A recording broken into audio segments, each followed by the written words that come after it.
Hello everyone. Today we are solving a very important engineering services examination 2026 question from the electronics and telecommunication engineering paper 1. And remember one thing about ESE, the questions are rarely asked to simple memorization.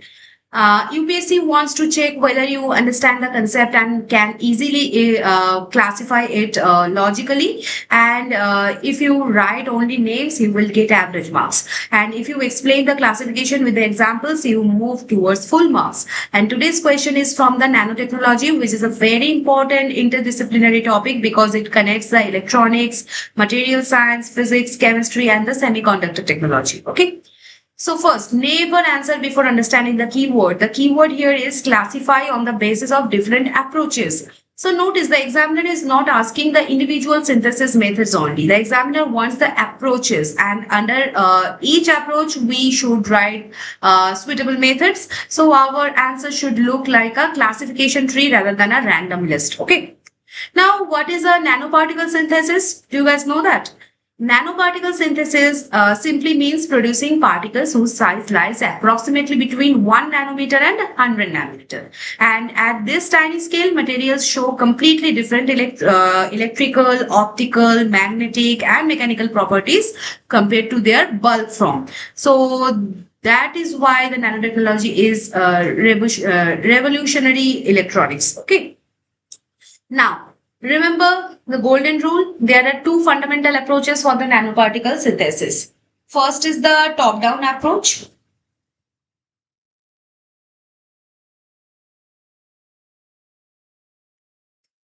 Here we start with the large bulk material and gradually reduce its size until nanoparticles are obtained. And think of it like carving a statue from a huge stone. So big object means smaller, big object to smaller object, then nanoparticle. And the common methods are mechanical milling, lithography, etching, laser ablation, and grinding. Okay. And what are the features? Material is broken down, simple industrial process, and it is suitable for the mass production, but defects may develop, and the particle size distribution is not uniform. Okay. Now, second point will be the bottom-up approach.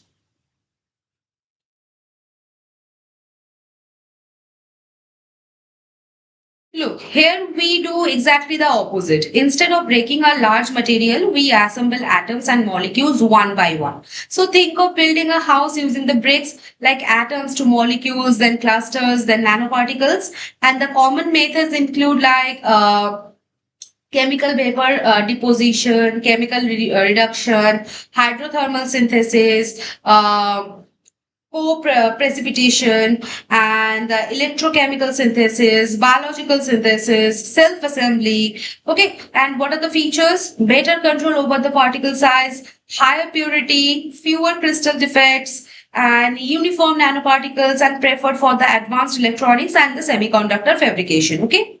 Now let me give you a memory trick that you will never forget. Imagine making a marble sculpture. Okay, so what is the top-down approach? You start with a huge marble block, you keep cutting, you keep polishing, and finally you get a small statue. And this is top-down. Okay, big becomes small. Now imagine building a Lego model.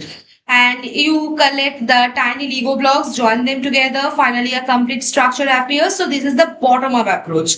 So small becomes big. So remember, top down means cutting and bottom up means building. So if you remember this one analogy, you will never confuse these two approaches. Okay. Now, which approach is generally preferred? The answer is basically bottom up approach. Why? Because it offers the better control over particle size, better crystallinity, and higher purity, uniform morphology, and less material wastage. Okay. So, however, top down is still widely used in the industries because it is comparatively simpler and economical for the bulk production. So, neither approach is universally superior. It depends on the application. Okay. Now, In the top-down approach, the bulk material is broken into the nanoparticles, for example, like ball milling, lithography, laser ablation. Okay, what are the advantages of it? It is simple and suitable for the bulk production. And what are the limitations? Surface defects and the poor size uniformity. And okay, and if I talk about the bottom-up approach, the nanoparticles are built atom